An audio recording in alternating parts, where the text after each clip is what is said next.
Hey everyone, welcome back to another video in my Bitget Get Educated series.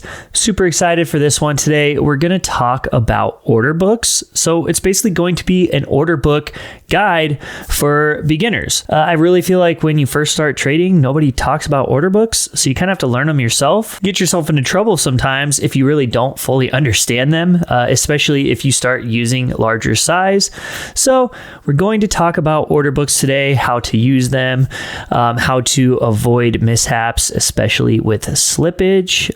So we'll kind of do an all-encompassing tutorial. But real quick, before we get into it, Bitget, shout out to them for sponsoring this amazing educational series. I have tons of YouTube videos. Make sure you watch them. There's a huge playlist with over 20 videos.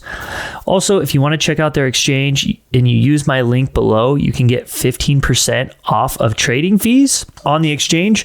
Also, if you want to join my free trading community full of daily education topics, daily chat, lots of beginners and intermediate traders in there, just bouncing ideas off each other. And my team is posting in there all the time, helping to really educate people. I've got great reviews so far. Again, it's 100% free.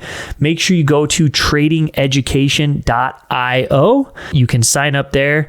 If you haven't heard back from my team on Telegram within about 48 hours, just send me a DM on Twitter or shoot me a message in the comments below and I can get you access to that group. So again, make sure you guys check that out. I'm really excited to get going with this video, so let's get into it.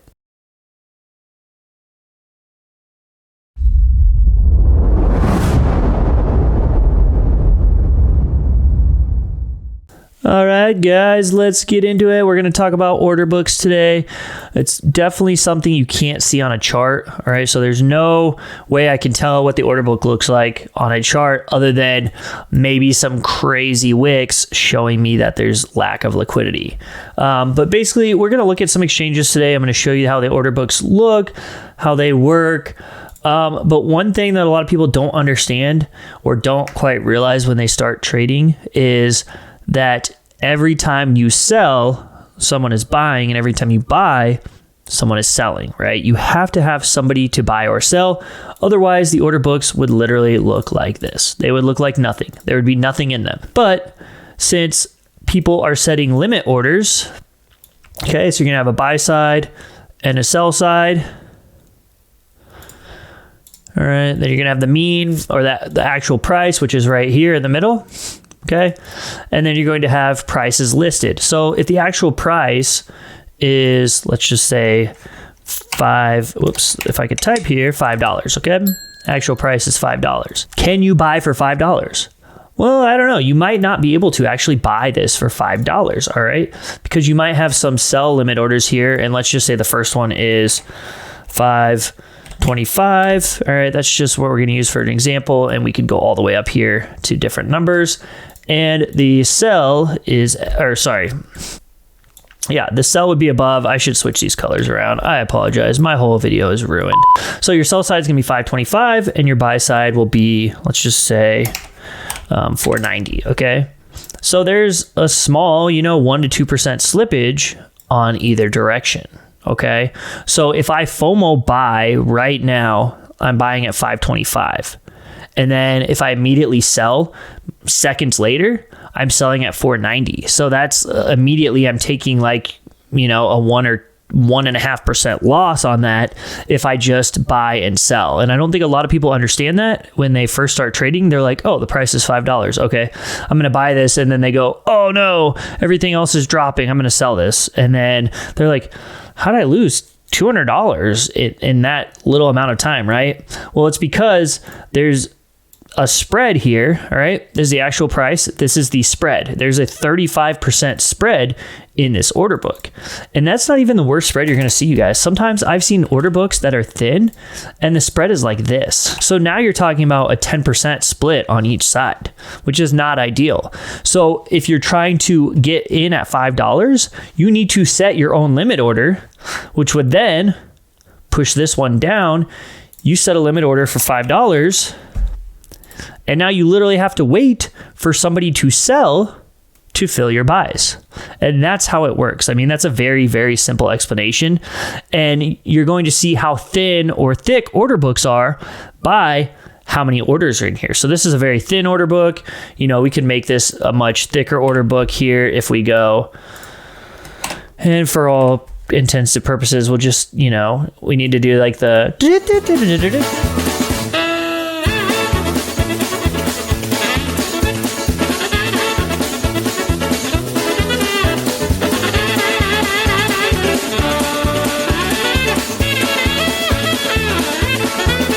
Okay, maybe there's a little skip here in the numbers, okay? But anyway, so if you're trying to sell, you're not going to have much slippage, right? Now, that is depending on how much actual size is here, because if this is like 10 cents on each of these and you try to sell $100, you're going to get mega slippage, all right? And that's another thing you should be aware of is the actual size. And we can look at that more when we get into the actual order book pages on here. But you need to know the actual amount of money you're selling too, because each of these orders here could literally be worth $1. And the next order that's worth anything more than $100 is way down here at like $4.75, we'll say. Okay. So if these are all worth $1, I could sell $5 and I would get some slippage down to $4.94. Okay. And let's say this one's worth $5,000. So if I wanted to sell $5,000 worth, I'd have to sell it down here, or I have to set limit orders and hope that my limit orders are going to get filled. Okay. And it's the same thing with selling. It's just going to be the opposite, on the opposite spectrum. And if I want to buy, I have to pull from these orders up here.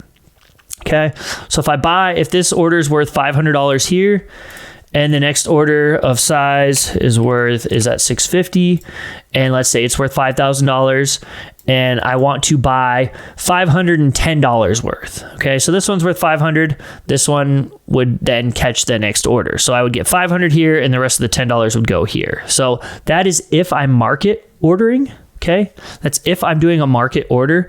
So when you market order, you're going to get whatever the next best price is for as long as it takes to fill your order.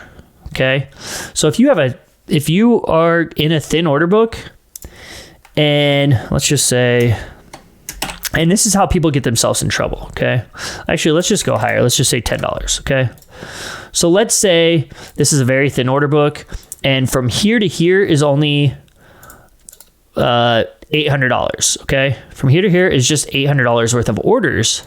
Okay, and this order up here is 10,000. Okay, so it's gonna be the biggest size up here. There's a $10,000 sell order up here. So this person would love if I just market smash, right? If I market smash $5,800 right now, I'm gonna get $800 filled all the way up to here, and the rest of that $5,000 is going to fill at $10. So I'm basically buying double the price of current market price. And a lot of times what happens is on the chart, you'll see that end up as a wick, and then it'll come back down to about this price. Okay, so you'll immediately be down basically 50% on your investment. So I would now be down if I bought $10,000 or $5,800 worth, and then it drops back down, I'd be down to, close to around 3,000. So that's how it works, you guys. I hope that makes some sense. And that's why you'll get that slippage. Now, sometimes you're just going to have to deal with slippage if you're trying to get in on some of these thin order books. Okay. Sometimes you're just going to say, okay, I'm going to buy in small increments, and as these orders fill back up. So I'm going to buy, $800, right? Like, let's say from here to here is $800. Okay. Well, and the current price is $6. Okay. Let's say the current price is actually $6.25. All right. And you're just trying to average in here, and it's been sitting around for a while, and you're not getting fills, and you're like, I think this is going to go up. So you're like, okay, well, look, it's only $800. It's only a 1% slippage. So what is that? Like $8. All right. I'm just going to buy here. Oh, I'm going to be down 1% on my $800. And then you're just going to keep slowly buying in increments. You'll see a little bit of slippage, but nothing too crazy. But that's going to be a calculated slippage. And sometimes I'll do that if I'm getting into like a really thin asset, or an asset that I'm putting a really small amount in, and my risk reward is like 20 to 30% on risk side, but my reward's like 50 to 100%. Like, I don't really care about 1 to 2% slippage on a small on a low liquid, on an illiquid asset, I don't really care about the 1 to 2% when I'm playing with small amounts of money. Now, if I wanted to buy something for $500,000 worth, I don't want 1 to 2% slippage, right? Because 1 to 2% slippage could be, 2% slippage on $500,000 is going to be $10,000. So that's what I really need to avoid, is something like that. And so you need to know, if you buy something, can you sell it? So if you're getting into one of these shit coins or whatever, okay, these low volume assets, or, on Uniswap, some of these assets are like $50,000 market cap. So when you buy, you get like 10% slippage, but those things can do like a 3 or 4 or 5x in no time. So 10% doesn't really matter at that point. But if you're doing large amounts, it really does matter. And sometimes that can be the difference of you panic selling or not. So you need to know, if I buy here, can I at least sell? And if you can't sell, then you're not going to want to put that much money in. And that's just how it is. Now, of course, that's not financial advice, but if I'm saying me personally, I'm not going to want to put that much money into something that is illiquid, because sure, maybe I can buy it, but if I can't sell it, like even if I could buy at this price, but I can't sell for more than, this is going to be a 10 to 20% drop if I sell, then I'm going to be very cautious there and maybe only put in a very, very small amount that I'd be willing to see a 10 to 20% drop on. Let's just go ahead and we'll look at some order books. Okay. Like obviously Bitcoin's going to have some pretty decent size order books, especially on Binance. You're going to see different size, different depths of order books in different exchanges. Okay. So you can see here, this has like 0.28 Bitcoin here on this. And when there's no movement, you're going to see low volume. When there's low volume, you're going to have more slippage just in general. Okay. So if I want to sell 1 Bitcoin right now, okay, now granted, this is only like a $3 spread. So that's great. Okay. Let's see. Ooh, can I do a big order book? Man, Binance really loads slow, doesn't it? I don't ever use it, but anyway. Okay. So let's just say I have 1 Bitcoin right now and I want to sell it. All right, you're going to see that 0.05, there's 0.58 order. So if I try to sell here, the current price is 21.33. If I try to sell, I'm going to be selling at least 21.315, right? Because the slippage, if I market sell, is going to take me down to here. And it's probably going to fill this one too. And at that point, it'd be about 0.8 Bitcoin filled. And so I'm going to go no further than 21.315.27, right? So if I sell, you're going to see this whole order book clear. And if you went down to like a 1 minute chart, okay, we definitely don't need a 1 second chart. If you went down to 1 minute chart, you would see a quick drop down to 21.315. If I tried to sell like 500 Bitcoin right now, you would see a big wick, right? Like it would cascade this. So that's why these whales can't just go onto an exchange and just market dump everything, right? They have to be strategic about it, yada, yada. But also that's when you see like an experience like influencers that are like taking huge, like people with large followings that get a lot of money for doing promotions or whatever on really illiquid shit coins. What you'll see is, especially some people, like a lot of people, when they do that, they'll still sell like in small increments on the way up or whatever. But I remember there's this one story of this one influencer doing it. I don't remember her name or anything, but she literally got paid like 10% or 20% of a token, like of their allocation. She got paid like 10 to 20% of the total supply on this asset to promote it. And when she sold, she dumped the price like 30 or 40 or 50% or something crazy, right? Because all she did was market dump in one large lump sum. And another time when you'll see that is like, let's say you bought Doge or Sheeb at like 0.0000001, and you put like $500 in, and now it's like 50 million, and you've never played with that size, and you're just like, whoa, shit, that's a lot of money, I want to get out, and you just market sell like 50% of it or something. Like you're just going to see a huge cascade wick, and then of course people are going to come buy that discount up, and the order books are going to be thin, and they're going to move right back up. But that's when you're going to get those wicks. So if you're trying to get out a good price, your best bet is to put in limit orders and try to ladder out slowly, right? But of course, you need people buying at a certain price to be able to sell, and you need people selling at a certain price for you to be able to buy. You can go check exchanges daily volumes like on their front page. A lot of times they'll have it, and you can see the exchanges with the most volume. And exchanges with the most volume are generally going to have less issues with slippage. Now, there still will be assets with low volume. Like you could just literally go to Binance used to have a thing here where it said volume. I don't see it. Oh, here it is. And you can go like this has 0.54 Bitcoin of volume all day today. So that's what? Like $8,000. So if I go in there with $30,000, that's gonna be 3 times the amount or more of the actual volume in a day, and that chart's just gonna go nuts. Like I'm just gonna make this chart go crazy. Like look, there's no volume here. You can't even see candles on the 1 minute chart.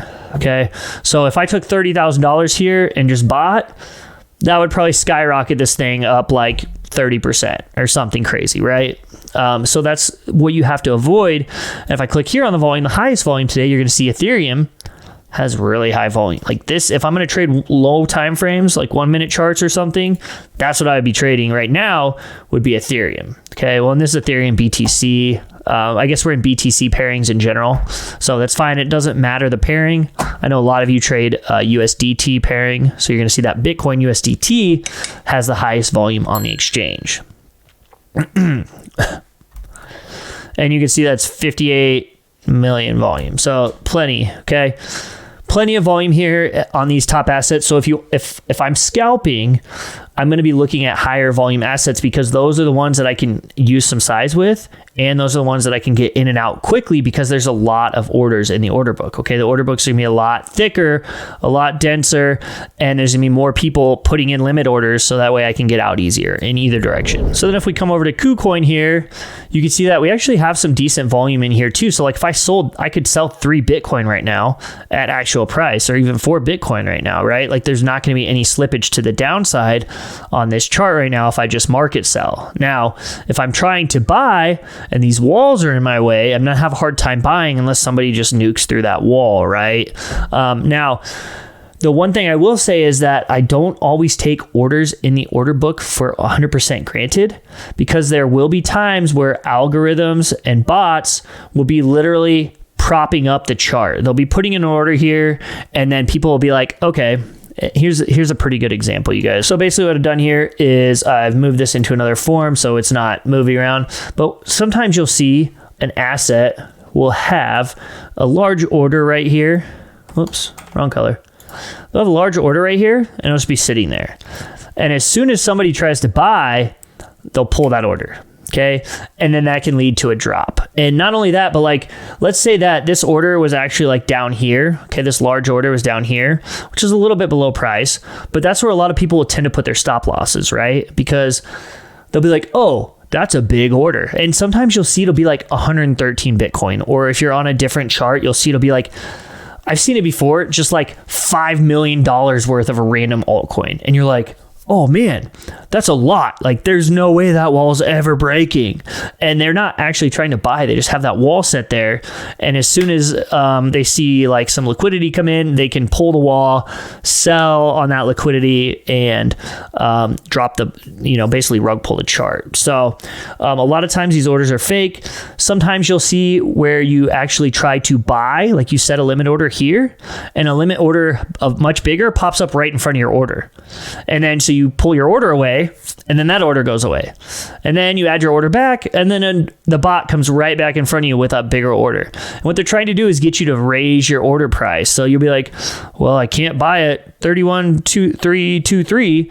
So now I have to put it up at 21,324. And now I have to put it up at 21,325. And they just keep front running your bids until, you're basically filling their short orders or whatever. You're filling their orders up higher, okay? So it's pretty crazy. You'll see a lot of tricks in the books. So I more use the books as far as trading purposes. I more use order books to see how much volume and spread is there. I don't look at them to see where I should put my stop loss. Like, oh, this is a big order, I should put my stop loss right below that. Because even if that order is a whale that's actually really trying to get filled, a lot of times price will still just drop below that and then take off. Okay. But all it takes is one of these orders to get pulled for a few seconds. your stop loss gets hit and then they put the order back and then it goes up. So I would never use order books for where I should put my stop loss, because a lot of times they're just fake walls. They get broken through, and I'll get stopped out way more times than I can count when I've done that in the past. So I'm going to say it again. I don't use order books for anything other than how much volume is there and the spread. Okay. Now you can see like some bot activity in the order books when you get good, and you've got some experience. You can see like when the order books are, have a lot of bot activity or algo activity, and sometimes you'll see algos start to pump a price of something and you can actually catch one of these pumps. But that's more advanced, but the more you do it, the more you kind of start looking at order books, the more you'll see stuff like that. So I wouldn't like count on trying to catch one of those right away, but there's been times where I'm like, oh, there's increased algorithm activity or increased bot activity on this order book. I think they're up to something. It'll usually be like an illiquid altcoin, and then I'll basically just look for them to start raising up the market orders and actually see orders getting filled and price starting to go up, and then that's when you'll see like the cascade to the upside, which can happen equally to the downside. Again, you're going to see different volume and spreads on different exchanges. Some exchanges, I think, just real quick, I think Bitcoin on Binance isn't moving right now, strictly because I'm in the US and I'm actually like banned from using it. So I think that's why it's not updating. But again, you're going to see KuCoin has some volume and buyers, and it has some orders, right? So it's got orders here. It's got volume. You can see price ticking. You're going to see your recent trades here. So just because price is moving here doesn't mean that anybody's actually buying or selling. This is your actual volume coming in at the certain time. And when this is going crazy, you're going to see a lot of volume. Like when there's a lot of volume coming in, you guys, this is just going to go, it's going to be printing fast, like super fast. It's going to be crazy. It's just like, man, when there's some crazy pumps out in the market, you guys, this thing just goes insane. Like you can't even keep up with it. So that's always fun to watch. Right now you can see all the orders come in, all the individual orders and the amount. And these are pretty much just small baby orders right now. So there's really not much volume coming in. Sure, there's an okay amount of orders coming in, but the volume is almost nothing. So this is like $10, $20 here on a lot of these or something like that. So pretty minimal. And this is something that I personally wouldn't trade on low time frames right now when there's not much volume or volatility. If you're trying to sell, you need somebody to buy. And if you're trying to buy, you need somebody to sell. And that's kind of like the biggest thing that took me a while to figure out when I first started, because I'd set a limit order and I'd be like, well, why the hell is this not filling for hours on end, right? Or like I'd go to market buy and I'd be like, why the hell did I just get a 25% slippage? Like, where'd all my money go, right? So once you learn all that, then the thing you have to get used to is once you start using more size, you're going to see slippage in places you didn't see it before. Okay. So that's just something else you got to get used to, and you have to start adjusting where you can put size in and where you can't. And generally speaking, the assets with larger market caps are going to be where you can play more size. All right. That goes with stocks and crypto.